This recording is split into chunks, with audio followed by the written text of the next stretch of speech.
Well, as a parent who's about to move my 18-year-old into a college dorm this weekend, you can bet there are plenty of things I'm nervous about.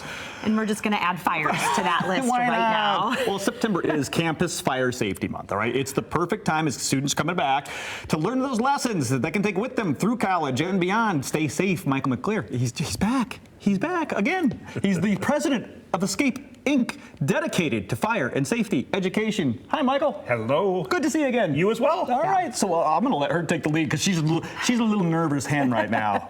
It'll be fine. I know. It'll be fine. It'll be fine. But these are actually, as I was reading, these are life lessons. So these are great things to teach your young person to carry with them because these are things we all need to be thinking about. And many times, Michelle, they haven't learned this until elementary school. It goes back that far. First time they're away from home, first time they're on their own. So it's a great opportunity for us all to play it safe and just kind of go back through the basics. The first one is cooking, making sure, again, we're playing it safe, standing by our pan. We have always talked about that when cooking, baking, broiling, or frying. Not all dorm rooms allow cooking. Sometimes some may allow a microwave. This is one thing that when I was putting this segment together, microwave fires from popcorn. Oh. Microwave popcorn is the leading cause of microwave fires. So something to keep in mind, those quick snacks, stand by your microwave. If for some reason a fire breaks out, turn off the microwave, leave the door closed. Okay. Wow. Holy cow, I had no idea. Yeah, I know, me neither. Well, microwaves. But then also talking about plugging in a strip. Everybody's got their things they've got to plug in. You know, girls too, they have all the tools and things. So let's talk about how we know how much is too much. So a lot of the older homes, older wiring, again, may not allow for a lot of plugs, a lot of receptacles. So people are using the power strips. We talk about don't daisy chain them together, plugging a power strip into a power strip. And we go back to our microwave. That's a high wattage appliance.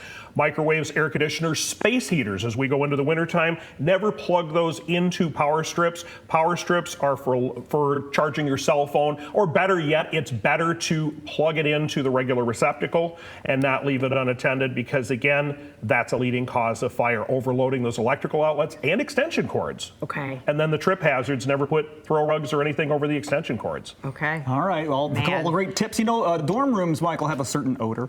And sometimes people bring in scented candles to help with that, you know, to make the room smell like they want to. But of course, candles, there's open flame. Absolutely. So we want to make sure there's a 1-foot circle of safety. Better choice, use the battery-operated candles. They have the same ambiance. They say they have the same aroma, but we don't have that open flame where we can run the risk. And when you leave the room, if you are using a real candle, put out the candle, blow out the candle. Don't leave it for other people to knock it over. Or if you're in a residence where there's pets, cats especially are very attracted to the flickering flame of the candle. And you're right, though. Those battery-operated ones look just like real candles these days. Well, I mean, I hope that many, if they're going to a dorm, they're not going to allow candles anyway. There are other ways to make things smell a little bit better. But people sneak them in. So, as a fire official, people sneak them in. Thankfully, mine's a rule follower. I don't think she's going to do any of that. You think so? I do. I know so. Well, let's talk about your name right there. E.S.C.A.P.E, because obviously you're not home where you had a plan. That's right. Now you're in a new place. You got to make a plan. You bet. Know the two ways out.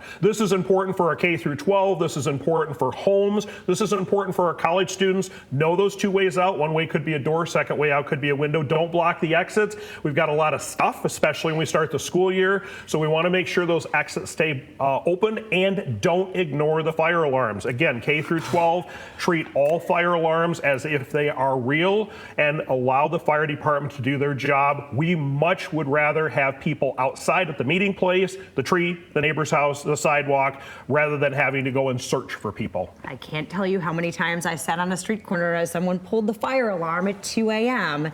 But yes, that is a great reminder. Yes. And then also a reminder to us that we need to make sure that all of our homes are equipped with smoke detectors. Absolutely. Smoke alarms, carbon monoxide detectors, they are the life-saving devices. Make sure that we have them, make sure we test them, and replace them after 10 years. Oh, it's cool that the batteries last that long, by the way. They last a lot longer than they used to. You want to learn more safety tips for your home or campus as well? More ways to stay safe at escapeinc.org.